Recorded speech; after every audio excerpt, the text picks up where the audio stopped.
দোস্ত, নির্বাচন যতই কাছে আসতেছে ততই মনের মধ্যে ভয় লাগতেছে।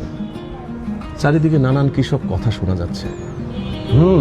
আমিও শুনতেছি সীমান্ত দিয়ে নাকি অস্ত্র ঢুকতেছে। নির্বাচনের দিন ঝামেলা হইতে পারে মনে হয় দোস্ত।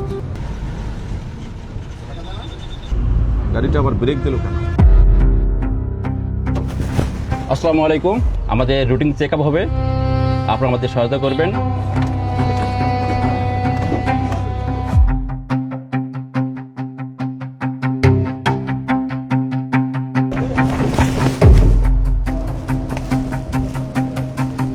আপনাকে আটক করা হয়েছে, আপনার বিরুদ্ধে গোয়েন্দার তথ্য আছে।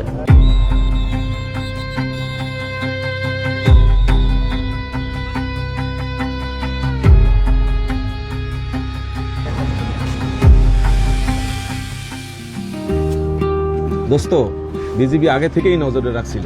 হ্যাঁ, বিজিবি আছে, আমাদের আর কোনো চিন্তা নাই। নির্বাচনের সময় আইন শৃঙ্খলা রক্ষা, অবৈধ অনুপ্রবেশ ও নাশকতা প্রতিরোধে বর্ডার গার্ড বাংলাদেশ সবসময় সজাগ, সবসময় দায়িত্বে।